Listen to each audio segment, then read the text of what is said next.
In ancient Greece, dolphins were venerated and believed to be our marine brethren. Killing a dolphin was punishable by death. It was said that dolphins were humans who chose to return to the sea. Poseidon, the god of the sea, entrusted them with the mission of helping humans in peril.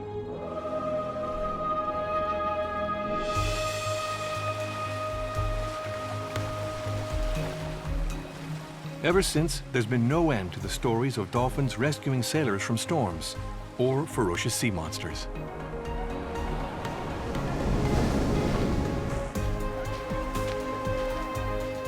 Endurance swimmer Adam Walker has nearly completed his greatest challenge, swimming the 7 most difficult straits on the planet. Little does he suspect during his next swim what a group of dolphins will do for him.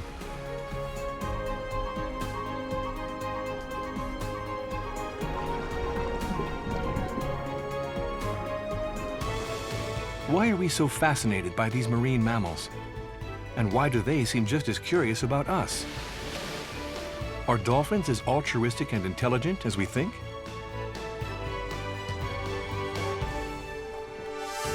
As we travel the globe to meet the world's top dolphin experts working to decode dolphin behavior, one essential question emerges. If dolphins are so close to humans, might we one day be able to speak with them?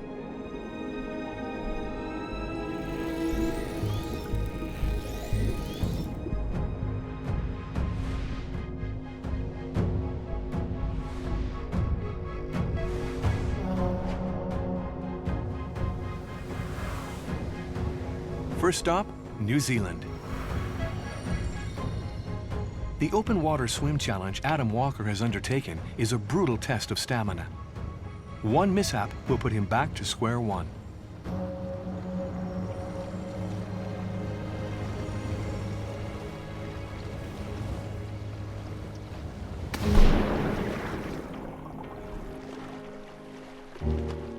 The 6th swim of the Ocean 7 is the Cook Strait in New Zealand, which is north to south island. It's around about 18 miles, it's got 3 currents, and it is one of the hardest swims in the world. More than 8 hours in water as cold as 13 degrees Celsius. That's at the extreme limit of human endurance. I thought to myself, please, something good happen in these swims, and I was praying to the ocean gods, give me something positive.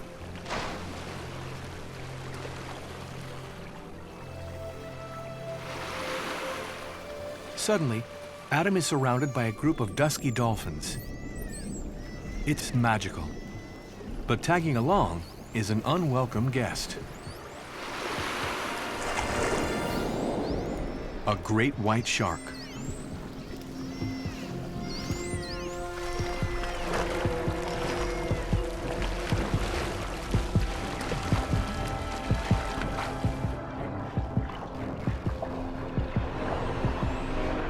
When he spots the shark, his first thought is, get back to the support boat.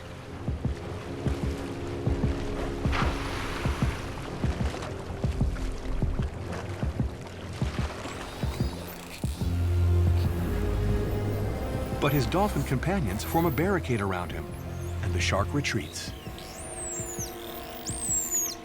You know, I've trained myself to switch off any fears because I can't allow it to happen.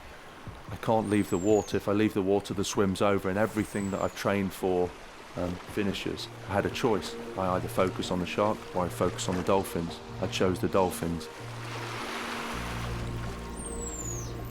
But I felt perfectly safe because the dolphins were alongside me, and I felt like there was no way for the shark to get through.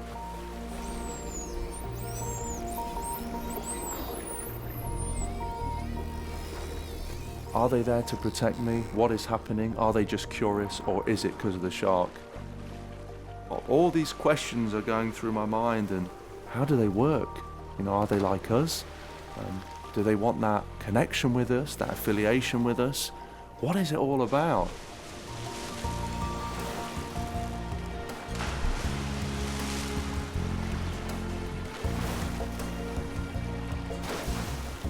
The dolphins stay with Adam for more than 3 hours.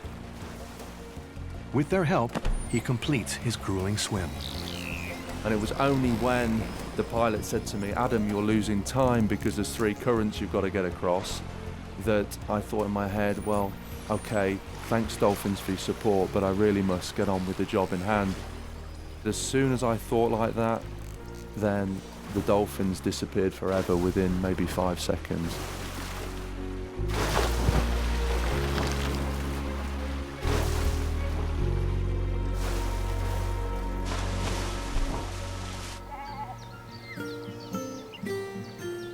Rob Howes, a New Zealand lifeguard, hears Adam's story on the local radio and invites him over. Rob has his own story to share, one that took place during a swim with his 15-year-old daughter and 2 of her friends. We basically wanted to go for a training swim, and it was a good introduction for the girls to go over to the rocks to get a bit of experience. Probably about 5 minutes into our swim, when suddenly some dolphin fins suddenly appeared from nowhere, really close, started surrounding us and circling, which is unusual. Of course, the girls who had swum with dolphins before were starting to get a bit anxious over it. Yeah. There's a bit of screaming, a bit of questioning. Yeah. So I'll just show you where we're Yeah, great.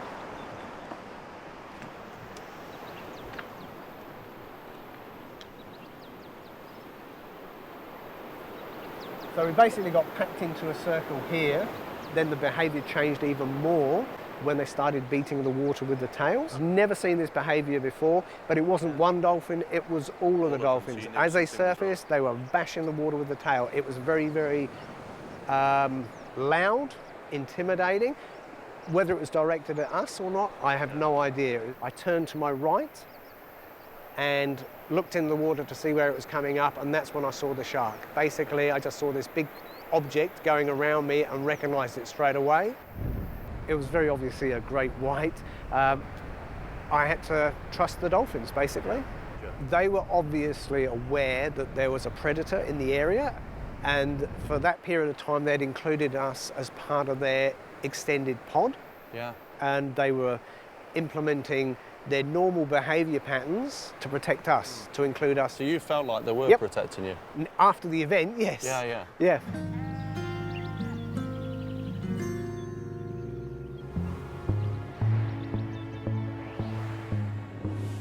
It would seem Adam's experience is not uncommon. When his team posted Adam's adventure with dolphins online, dozens of stories flooded in from around the world, from people who'd been aided or rescued by dolphins. One in particular, from Hawaii, caught Adam's attention.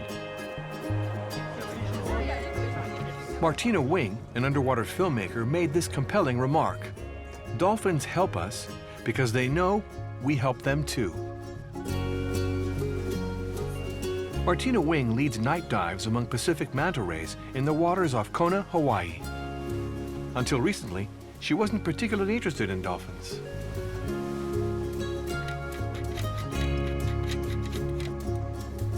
I came in '98 as a tourist, and someone signed me up for the dive. I did the dive, brand new diver. I saw the manta rays. I really fell in love with the whole setup. I was blown away. And then someone filmed me that night, and I saw the video, and I bought the video from the guy, and I married him. So I think they're really good videos, you know. So. The enchanting atmosphere of night diving set the stage for the moving adventure Martina would witness.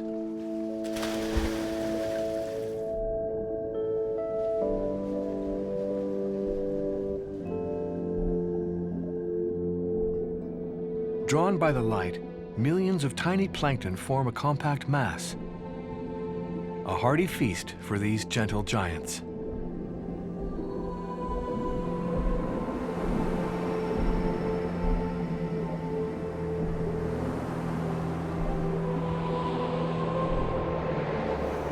But in 15 years of daily diving, Martina had never seen a dolphin join this enchanting ballet. Until that night. So in 2013, it was January, I was at my job. That's what I do for a long time. I'm filming the manta rays and the participants.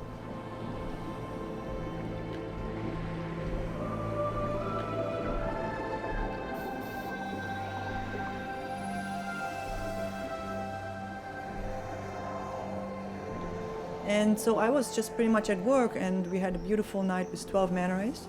And I suddenly hear something, was a noise that get people's attention. The dive master was clanging on his tank. And I look around, and there's a dolphin swimming into the dive site. And I could see he couldn't move his head to the right anymore, so there was a restriction between his mouth and his pectoral fin.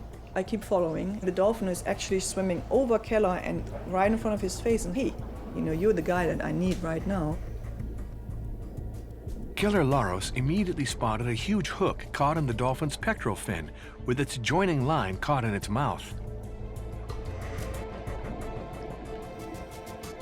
The dolphin seemed to understand that only a human with their dexterous fingers could remove the hook.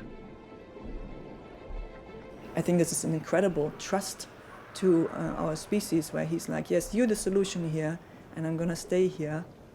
It was incredible because he was so holding still the whole time, and I couldn't believe it underwater. I mean, what was happening. In this case, the human was the solution for sure. He knew that. He could have swum away any time. And he was actually then able to cut it off. And then eventually you see how the pectoral fin opens up, the line is off, and then the dolphin says, okay, I'm done with this now. I have my pectoral fin back. And then he moved out and back into the dark, and bye-bye. It was incredible.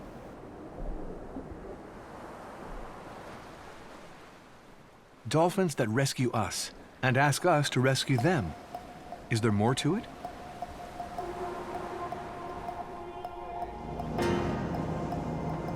Back in Europe, Adam heads to the Ile de Saint, home to a group of some 30 dolphins. There, he meets up with Fabienne Delfour, a researcher with the ethology lab at the University of Paris 13, who's there to observe the dolphins. Adam wants to learn more about these enigmatic creatures.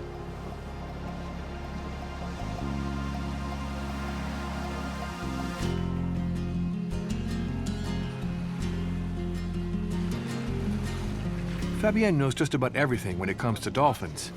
A biologist and animal behavior expert, she's worked with them for 25 years and is associated with the international study, the Wild Dolphin Project.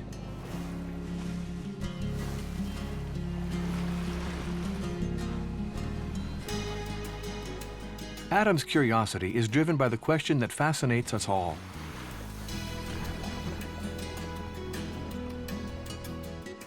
Is the connection that seems to exist between humans and dolphins merely an anthropomorphic projection?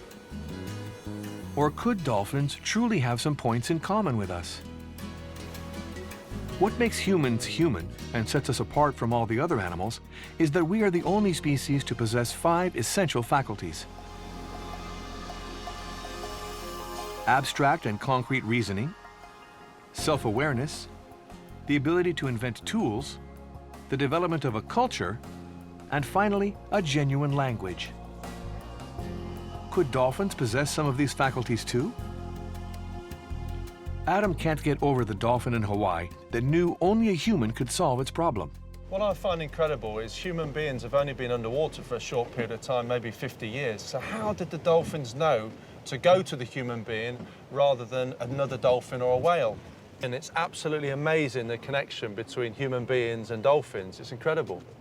You can't say humans are connected to dolphins. It's like saying we're connected to monkeys, generally speaking. There are about 30 species of dolphins. The ones we know best and believe to be the most intelligent are Tursiops truncatus, bottlenose dolphins, and orcas. So the myths that we've heard about over the years between dolphin and human beings is actually the bottlenose. That's right. It seems all the stories of fishermen and swimmers being rescued by dolphins involve Tursiops truncatus, bottlenose dolphins.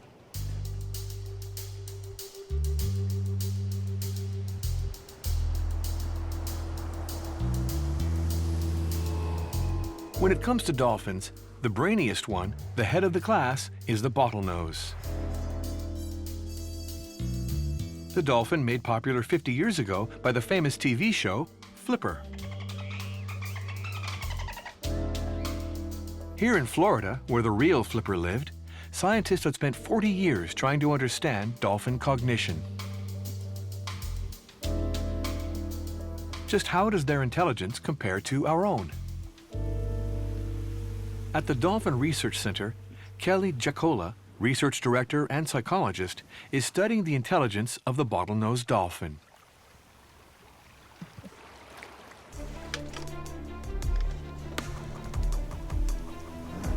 She focuses on one question. Can they think in an entirely abstract way as we do? Do they understand abstract concepts such as math? She uses a battery of tests to find out. Good boy. Can I get a high five? Helen, are you ready for a little research today? Specifically here, we're looking at a numerical concept, which is less versus more. So when you're talking about numbers and how you quantify numbers, there's something called numerosity, which is oneness, two-ness, three-ness. You can pick out one thing or two things or three things. You can also, though, with numbers, they're in an ordered series, right? It's not just 2 is different than 3, 2 is less than 3, and 3 is less than 4. And that's what we're testing here, is whether they have that idea, that there is some sort of series that the numerals go in. Let's get this ball rolling. I know, it's exciting. Ready? The dolphin is asked to point to the board with the fewest white dots.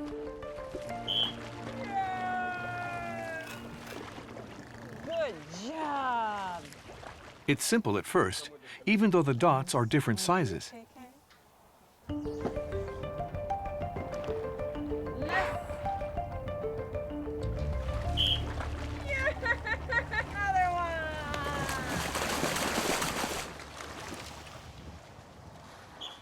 Then it gets harder. Each board contains almost the same number of dots.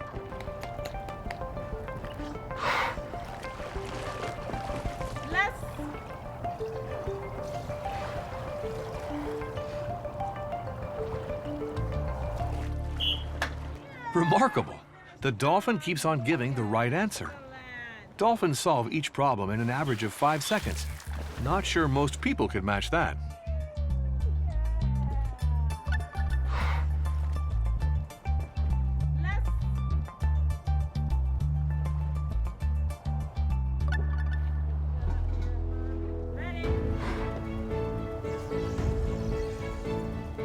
The experiment is repeated dozens of times, but the dolphin almost always gets it right.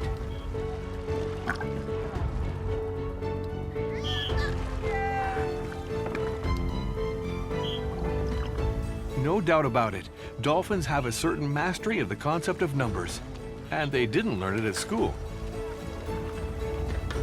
This gives us some crucial insight into their cognitive capacities.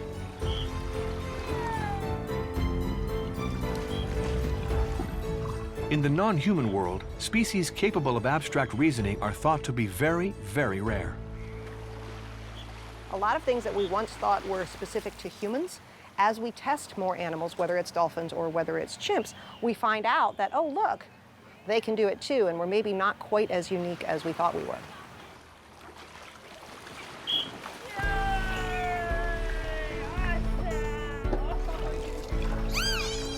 Turns out humans aren't such an exception in the animal world. What if we had other things in common? Before we find out, let's have a look at a faculty that is theirs alone. A kind of sixth sense that humans don't have.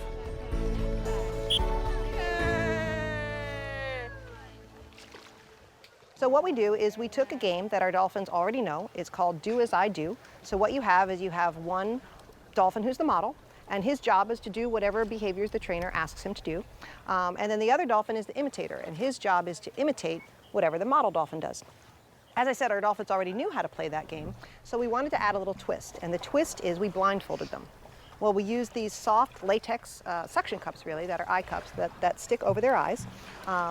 They can, like all of our behaviors, these are voluntary, so the dolphins can blink them off if they don't want to wear them, and that's fine. But so we blindfold them. Once they're blindfolded, the trainer of the model dolphin gives the signal to the model. Now I want you to spin, or whatever it is, without words.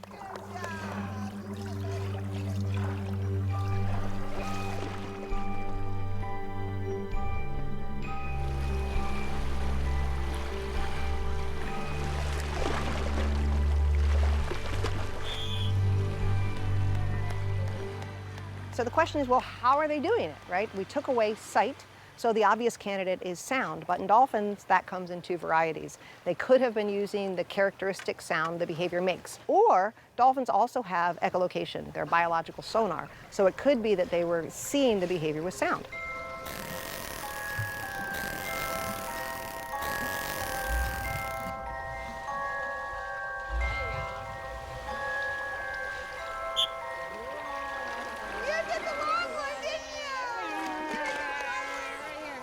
So in our second study, what we did is we changed the sound of the behavior. Well, how do you change the sound of a behavior? Well, what we did is instead of using a dolphin as a model, we used a person as a model, because a person doing dolphin behaviors is going to sound different than a dolphin doing dolphin behaviors. Echolocation, found only in dolphins, whales, and bats, is a system that uses sound waves to detect objects.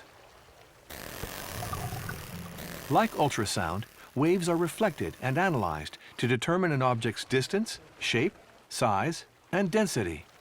Dolphins are able to see with sound. So what would happen is if they could recognize the sound of the behavior, they would just recognize the sound of the behavior, mainly with the dolphin, which they already knew.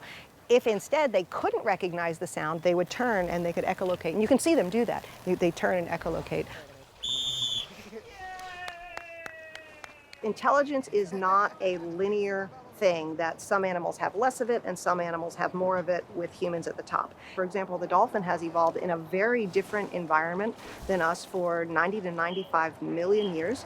So when we're talking about our cognitive studies, we're looking at not how intelligent is a dolphin, but how is a dolphin intelligent? Echolocation is a perfect illustration of how. It is much more sophisticated than the most state-of-the-art sonar humans have come up with. In this area, it would seem, dolphins have surpassed us. Dolphins have developed a form of intelligence that makes them more competent than us in their own environment.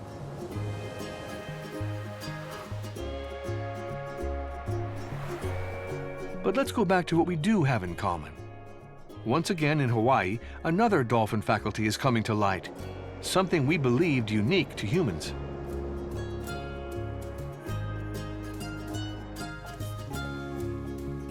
Eliza Will is a psychologist. She's briefing her patients, Kelly and Marnie Sue, for their first encounter with wild dolphins in Kona Bay. We're going to be doing our dolphin-assisted psychotherapy session later today. Okay. And I wanted to give you some idea of what to expect. When we're in the water with the dolphins, the encounter is always on their terms. It's never something that we can control. So one of the lessons here is really relinquishing control of this and accepting the gift of the day, accepting what it is that they choose to do relative to our presence.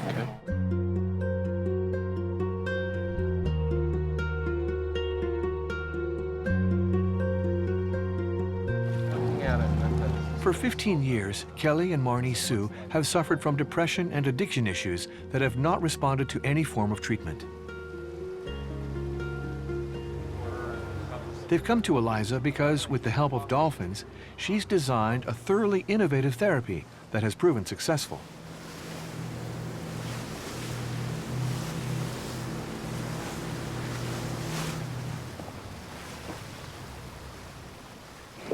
An experiential therapy is a therapy that enables a client to have a novel, unusual experience. We've created a situation that almost no one has ever been in before. So it generates a lot of emotion, an emotional reaction. That may be fear, it may be excitement. So this, in effect, allows us to bypass the intellect, bypass the defenses, and take them more quickly into some of the feelings that have been driving the maladaptive behavior, the addiction or depression or anxiety. So that's the intention.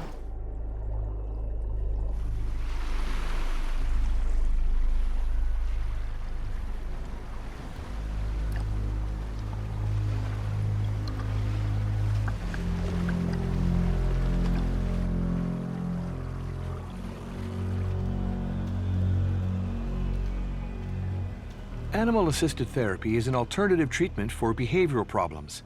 But with dolphins, the sessions can turn into something quite special.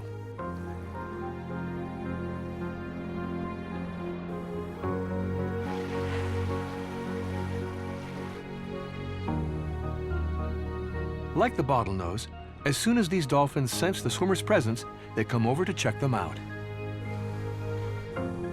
The curious thing is that over the 10 years Eliza's been doing this, she's realized the wild dolphins aren't interested in her or her assistants.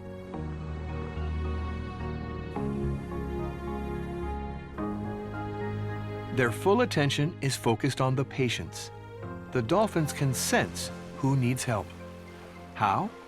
Their sonar allows them to see the swimmer's internal organs. They can tell when someone's heart is beating too fast or their diaphragm is contracted, signs of stress in a suffering patient.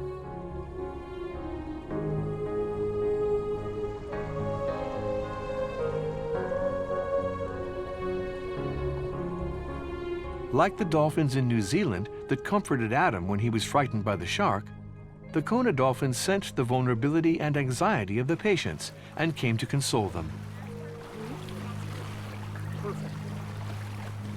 In a matter of seconds, the dolphins had captured Marnie and Kelly's full attention, and their anxiety and fear of being alone in the open water was forgotten.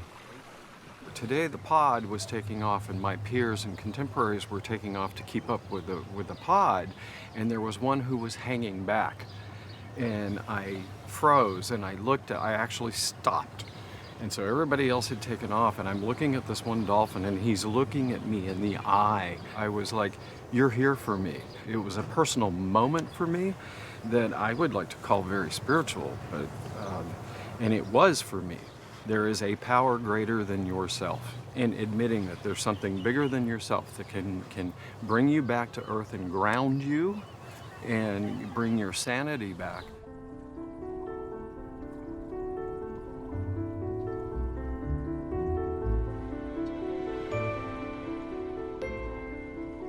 Clear proof that dolphins have an awareness of others, which is yet another of the 5 human cognitive faculties.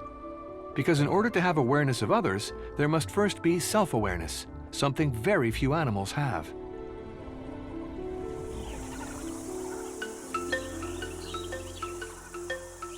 How can we tell if an animal has self-awareness? We use the mirror test.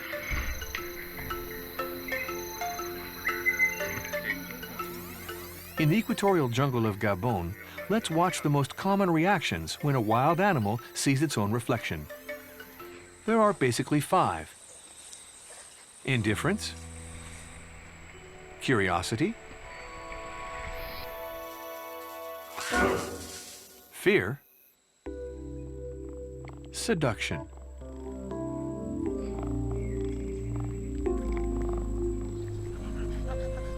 In almost every case, the animal thinks it's seeing another animal, not itself.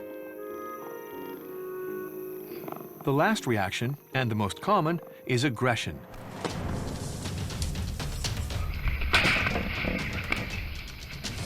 Anger escalates quickly because the challenger in the mirror never backs down.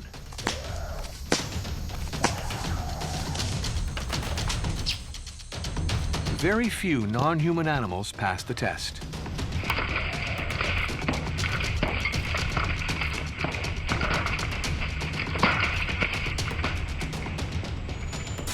And dolphins? Fabienne Delfour is often consulted on animal behavior at marine mammal facilities. Today, Birgitte Mercera and Fabienne are going to perform the famous mirror test on bottlenose dolphins.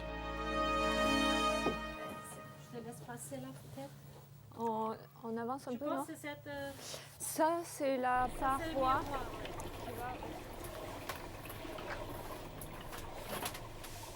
We're going to do the mirror experiment.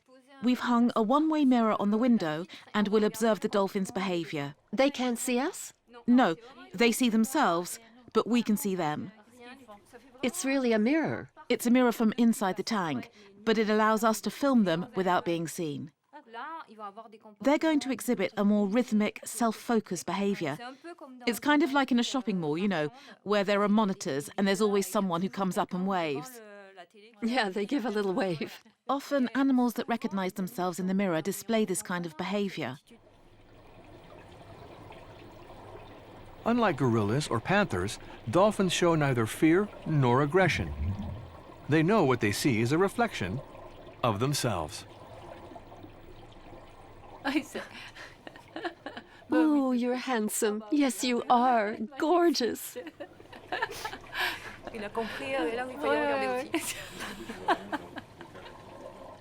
They check themselves out from every angle and enjoy clowning around.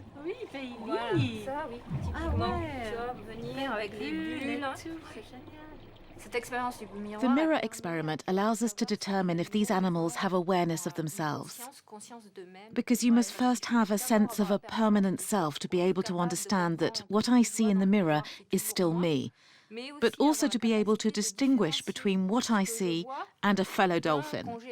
This really requires elaborate states of consciousness, what we refer to as self-awareness. In humans, we know that children pass what we call the mirror stage, beginning at about 12 months. It was Lacan who introduced the concept of the mirror stage. The dolphins passed the test with flying colors. They have demonstrated self-awareness, along with abstract intelligence that makes two cognitive faculties they share with human beings. But are there limits? Areas where dolphins are not as intelligent as we might think. What I'm really confused about is if they get caught in fishing nets, why don't they just jump out and exit? It seems a basic form of intelligence to me. I'm going to show you something. Have you got any matches? No, but I'll go and have a look. Okay.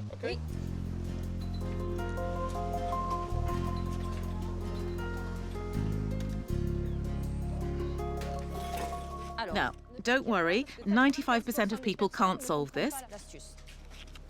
I want you to make 4 triangles using 6 matches.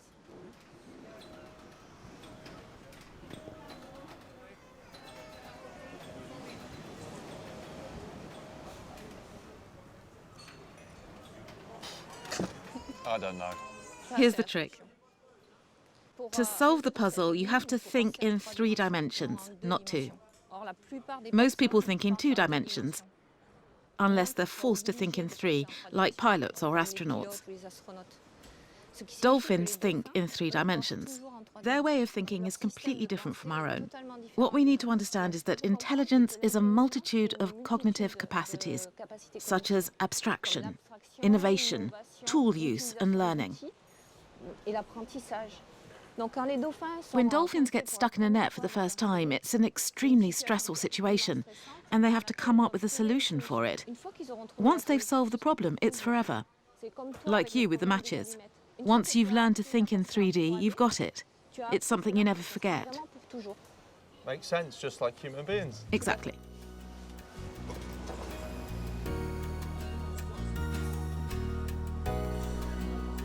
Exploring, experimenting, learning. All signs of intelligence. Young dolphins learn different hunting techniques from their elders. But sometimes putting them into practice is a dangerous feat.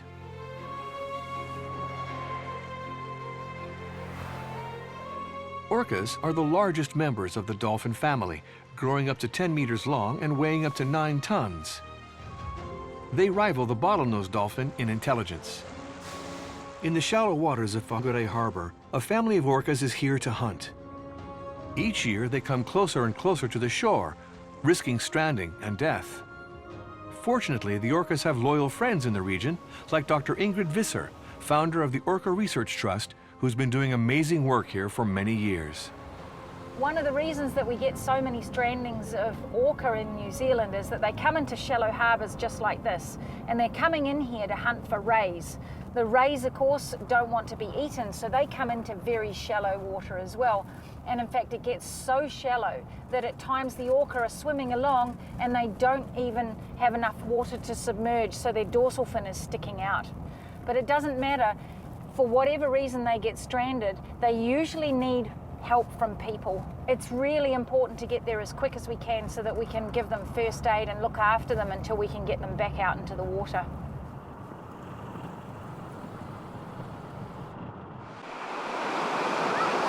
So this is Putita. It's the second time he's got stranded. Wave's coming. Okay, here we go, wave. Big guy, come on. It's no easy task to move a 5-ton orca. Ingrid and her team need an especially big wave to help them lift Petita. In deeper water, 2 members of his family keep an eye on the scene. Come on, you can do it, big guy. I know. Come on. He stranded a few years ago when he was a bit smaller. And that's his mum and his brother just out there now.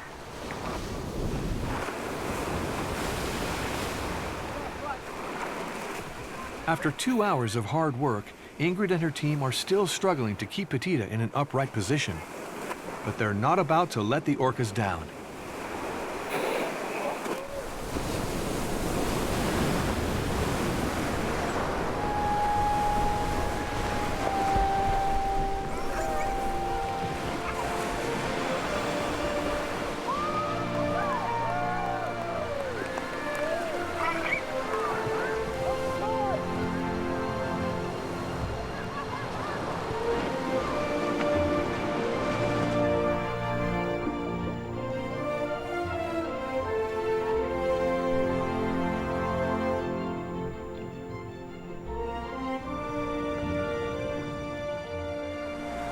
The relationship of trust Ingrid has developed with the orca family in Fagure Harbor has given her unique access to their world.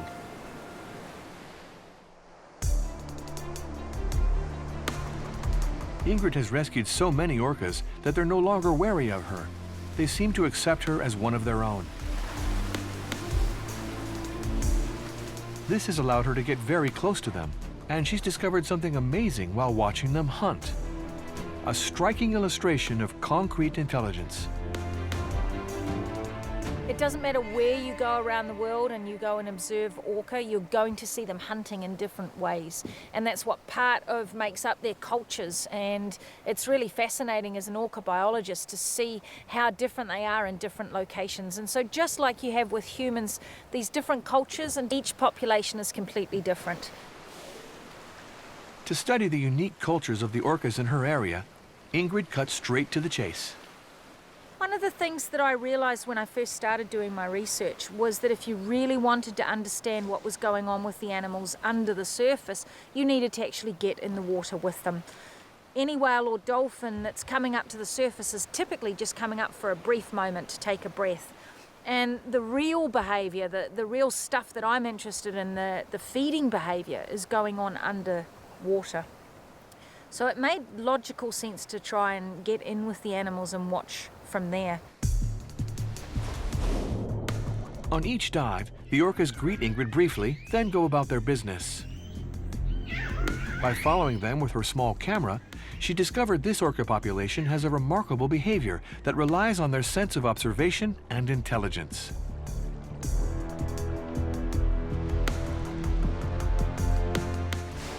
The New Zealand orca are unique, and one of the most obvious things is in the way that they hunt.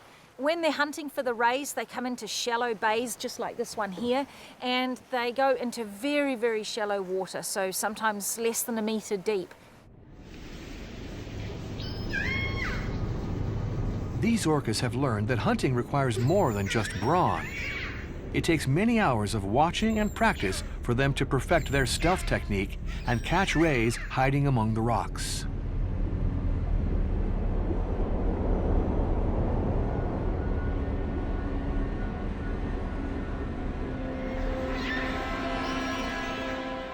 When a ray is picked up by the tail, head down, it becomes motionless and defenseless, a state known as tonic immobility. Once horizontal, it can move again.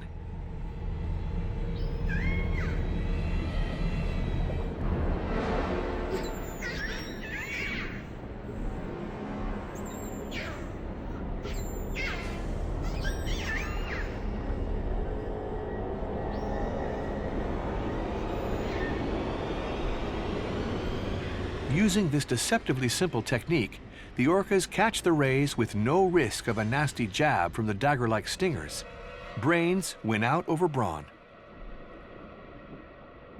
Because I've been doing the research for so long, I know many of the individuals and I know them well enough to recognise them by sight. I can predict certain behaviours that they're going to do. So for instance, Rocky, he's called that because he hunts in amongst the rocks. So when I see him, I'm pretty sure that he's going to go up into the rocky areas and look for stingrays. Miracle will come up to the boat and she brings her calf over, and her calf is very curious as well. And so these different individual orca allow me to also get a little bit more of an insight into their lives.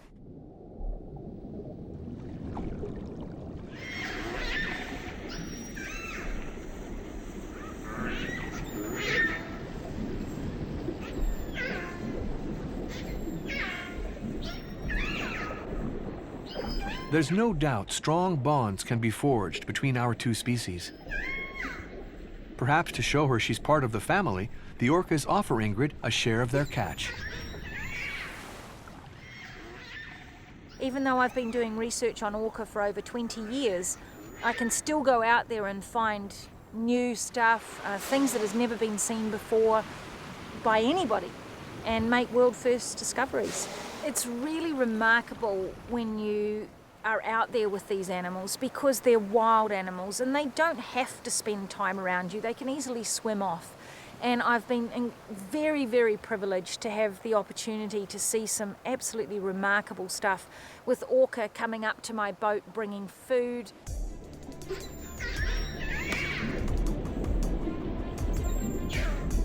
Inventing such a complex hunting technique merely by observing their prey tells us they are using concrete reasoning.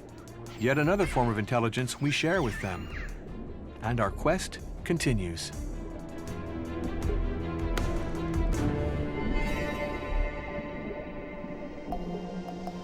Adam Walker and Fabienne Delfour venture once more into the waters off the Ile de Saint.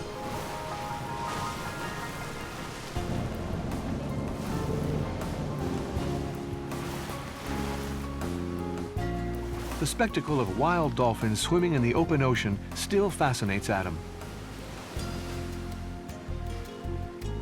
It's just that once we become intrigued by dolphins, sooner or later a controversial question arises. Fabian, it was so wonderful to see them in the wild. Tell me, why do we have to study them in captivity? To my mind, studying them in captivity and out in the wild are actually two sides of the same coin. In the past 50 years, we've learned so much about animals. For 50 years, we've been studying dolphins in captivity, and we've learned so many things. And this information has helped us protect them better. We can protect animals out of love, but we can also make some enormous errors in the name of love. So one way to protect animals is to understand them better. To do this, we need to study them. We can do so in the wild, but as we've seen, the opportunities are brief.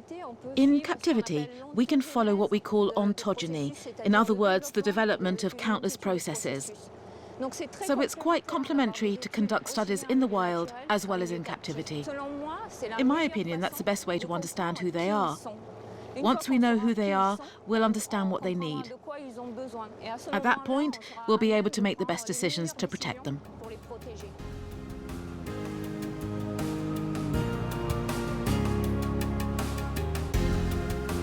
But after 50 years of research on dolphins in captivity, haven't we learned enough about them? What good is it to keep performing experiment after experiment?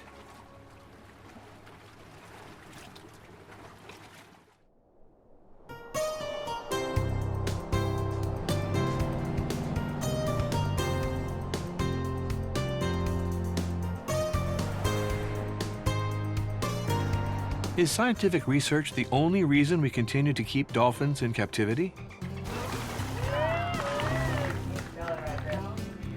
On another level, there's the issue of should marine mammal facilities exist at all? And I definitely think yes, for two different reasons. First, the vast majority of what we know about dolphins, physiology, cognition, reproduction, all of that, the vast majority of that has been learned in marine mammal facilities, and we still have a lot to learn.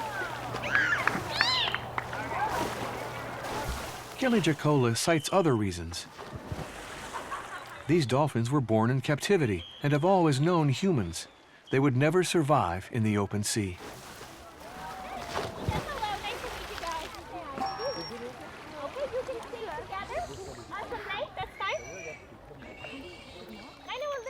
But for her, the bottom line is, it's not just about science, it's also about raising public awareness. Marine mammal facilities provide a forum for the public to experience these animals, to learn about the challenges they face in the wild, and to form the kind of emotional connections that are really important. So the only way that we're ever going to get conservation is going to eventually boil down to the millions upon millions of decisions that everyday people make.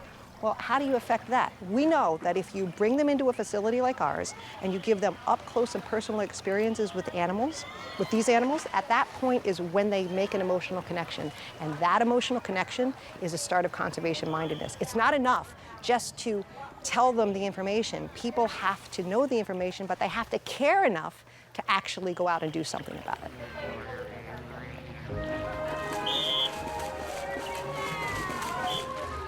For Kelly Jacola, these dolphins serve as ambassadors that provide a link between humans and their fellow dolphins in the wild.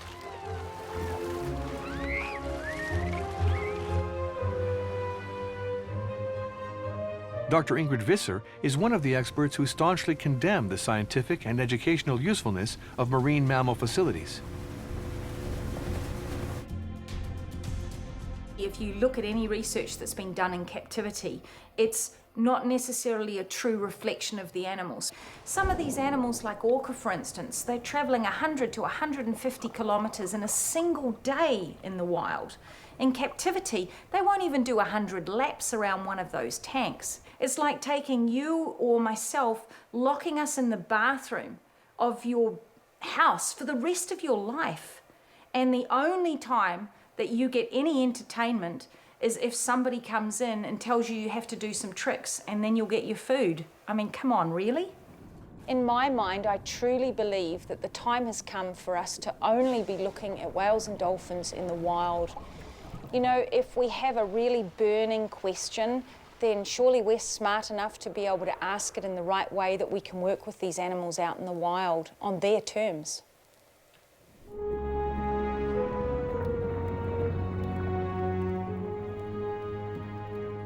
Researchers may never agree on the best ways to study dolphins, even if they all harbor the same passion for them.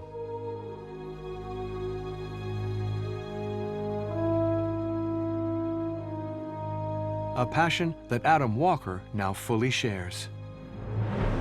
Through Fabienne, he's learned that dolphins and humans share abstract and concrete intelligence, a capacity for empathy and self-awareness. But that's not all. The second half of our adventure will take us to other locations around the world, where we'll meet more top dolphin experts working with these highly intelligent animals, and people with whom dolphins actually collaborate as a team.